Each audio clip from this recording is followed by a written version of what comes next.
네, 세계기업이 직접 투자하는 해외 직투 NH농협증권 김규배 차장과 얘기를 나눠보도록 하겠습니다. 안녕하십니까? 네, 안녕하세요. 네, 자 먼저 환율부터 좀 살펴보도록 하겠습니다. 환율 계속해서 지금 이번 주 상승세를 이어가고 있습니다. 네, 어제도 서울 외환시장에서 원달러 환율이 전일 대비 0.5원 올라서 1022원.40에 거래를 마쳤습니다. 장 초반부터 1020원대 레인지에서 장세를 이어갔고요. 아무래도 어제 간밤에 있었던 FOMC에 대한 부담과 아르헨티나의 디폴트 우려에 대해서 상승세로 출발은 했습니다만 그 상승폭은 크지 않은 그런 하루였습니다. 오늘도 외환 딜러들이 예상하는 그 원달러 환율 레인지는 1020원에서 1025원 사이에서 등락을 거듭할 것으로 보이고 있고요.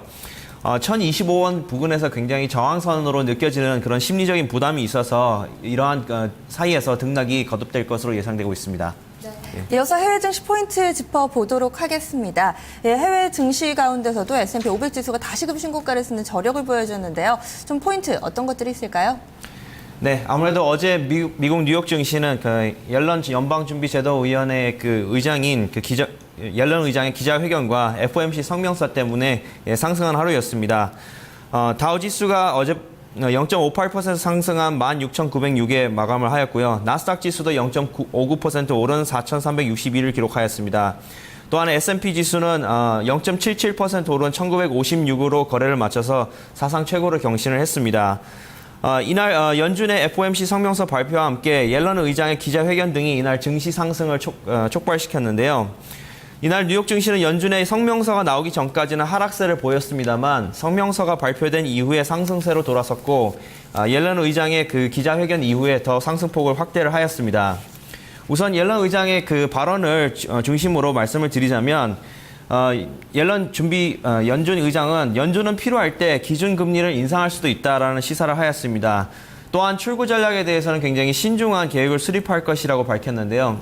기존의 시장에서 예측했던 범위에서 크게 벗어나지는 않았다고 보여지고 있습니다.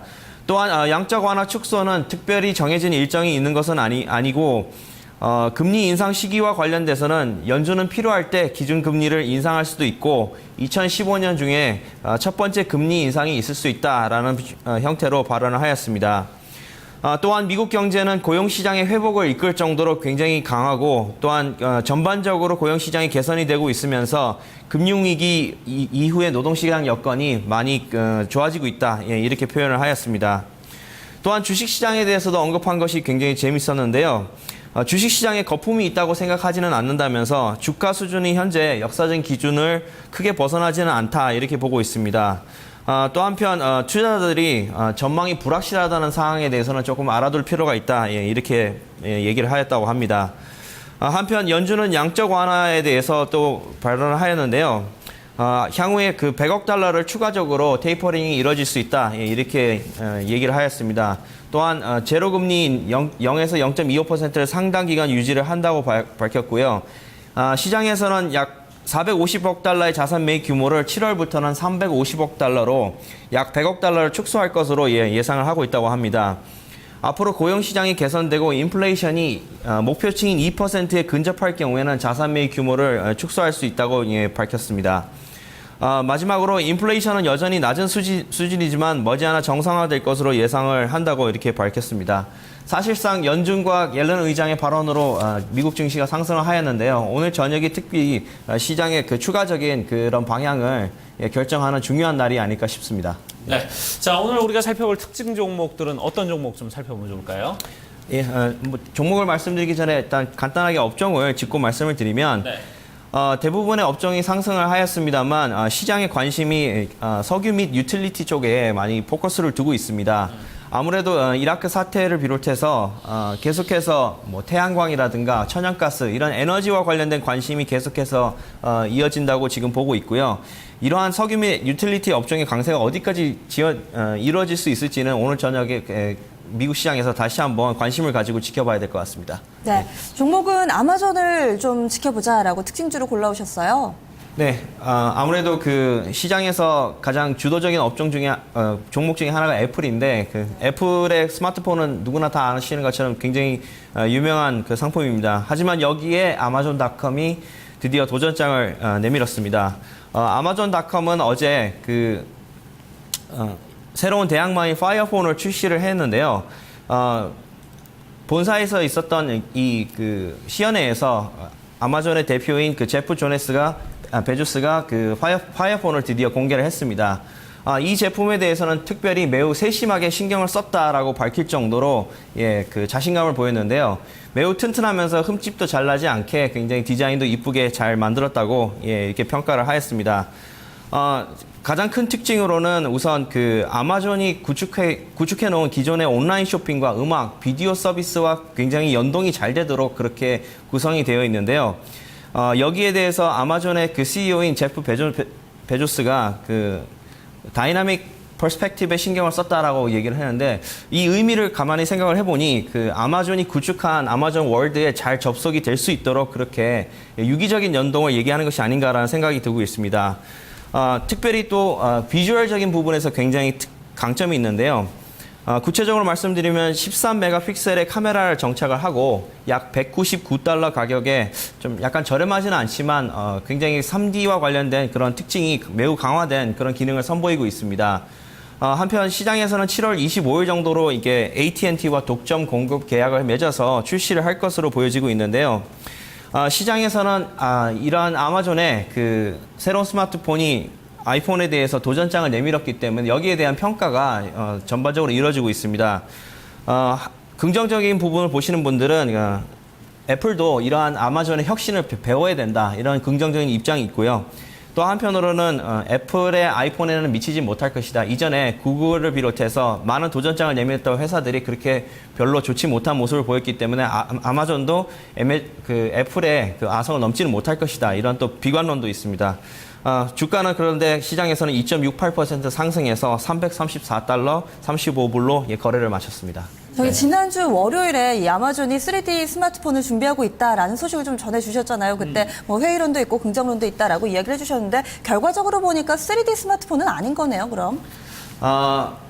어떻게 보면은 CEO가 얘기한 것은 사용자의 그 동작이라든가 이런 부분에 대해서 많이 강조를 할 수 있다라는 부분이라서 저희가 예상했던 3D의 모습은 아닙니다만 야간에 이렇게 그 촬영이라든가 이런 부분들은 굉장히 강점을 갖고 있다라고 얘기를 해서 확실히 그 모든 것은 뚜껑을 열어봐야 알 수 있는 것 같습니다. 네, 알겠습니다. 어느 정도의 이제 시장 반응은 이제 어떻게 나올지 상당히 좀 지켜봐야 되는데 궁금해지네요. 자, 오늘 저 해외 종목 직접 투자 종목은 좀 특이합니다. 거래소 종목이에요. 네, 거래소를 매매를 할 수 있다는 사실을 잘 아마 모르실 텐데요. 네. 우리나라는 사실 정부에서 거래소를 관장하고 있습니다만 해외의 경우에는 거래소 자체가 거의 민간기관인 경우가 많습니다. 따라서 거래소도 증권시장에 상장이 되어 있어서 거래가 가능합니다.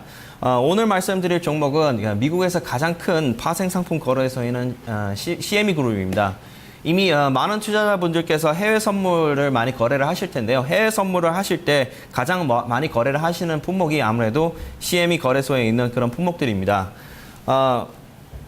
CME 그룹은 미국에서 가장 큰 파생상품 거래소로서 지난 2013년 세계 파생상품 거래량이 2.1% 증가한 216억 4억 달러를 계약을 기록을 하였는데요. 이 중에서 CME 그룹이 31억 6,100만 계약을 가져갔습니다. 전년 대비해서 9.2%의 증가를 보였는데요.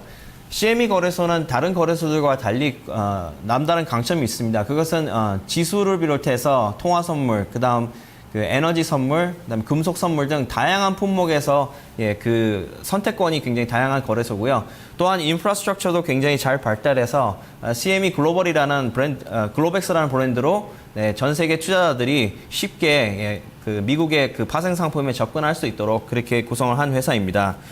계속해서 달러화 표시 및 엔화 표시의 선물이 각각 작년에 큰 폭으로 거래량이 증가해서 수익을 봤는데요. 목표가를 말씀을 드리면 약 79달러 50센트 정도로 보고 있습니다. 주주 구성을 살펴봤더니 캐피탈 그룹을 비롯해서 블랙락이라든가 뱅가드 그룹 등 굉장히 그 가치주와 안정적인 그런 수익을 추구하는 운용사들에서 약 14% 내지 5% 이상 다 보유를 하고 있습니다. 그래서 사실상 이 종목은 안정적인 투자 수익을 기대하시는 분들한테 적합한 회사라고 보여지고 있고요. 우선 올해 실적을 살펴보면 매출액이 7억 700만 달러를 기록하였습니다. 작년 같은 기간에 비해서 9.9% 상승을 해서 계속해서 전 세계 그 투자자분들이 파생 상품의 거래량이 늘고 있다. 예, 이렇게 보시면 될 것 같습니다. 또 하나의 호재는 그 CME 그룹이 런던에도 자회사인 CME 유럽을 출시를 하였는데 그 거래소를 만들었는데요. 앞으로 여기를 통해서 FX 선물이라든가 이런 통화 선물의 거래량이 굉장히 확대가 될 것으로 예상돼서 이 부분 또한 수혜가 이어질 것으로 예상이 되고 있습니다. 제가 이 종목을 특별히 픽업을 한 이유는 최근에 미국 증시가 굉장히 변동성도 좀 심해지고 있어서 파생 상품 거래량은 앞으로도 많이 늘어날 것으로 예상이 됩니다. 그래서 약간 보수적으로 안정적인 수익을 추구하시는 분께 적합한 종목이라고 해서 픽업을 하였고요. 마지막으로 수수료에 대해서 말씀을 드리면 CME 그룹이 약 80달러 정도에 도달했다고 가정했을 때 1000주를 매매하시면 약 244달러 76센트 정도 수수료가 나올 것으로 예상이 되고 있습니다. 알겠습니다. 말씀 고맙습니다. 네, 감사합니다. 최근에 이 해외 직투 코너에 일본 증시나 독일 증시 관련된 종목을 많이 소개를 해드렸죠. 오랜만에 다시 미국 증시로 돌아왔습니다. 우리나라와 달리 미국 증시는요, 여러 개의 거래소가 있고요. 특히나 또 상장이 돼서 이 거래소와 관련된 주식을 거래할 수도 있다고 합니다. 보수적인 관점에서 안정적인 수익 추구를 하시는 투자자분들께 적합한 종목 CME 그룹이었습니다. 지금까지 해외 직투 함께 하셨습니다.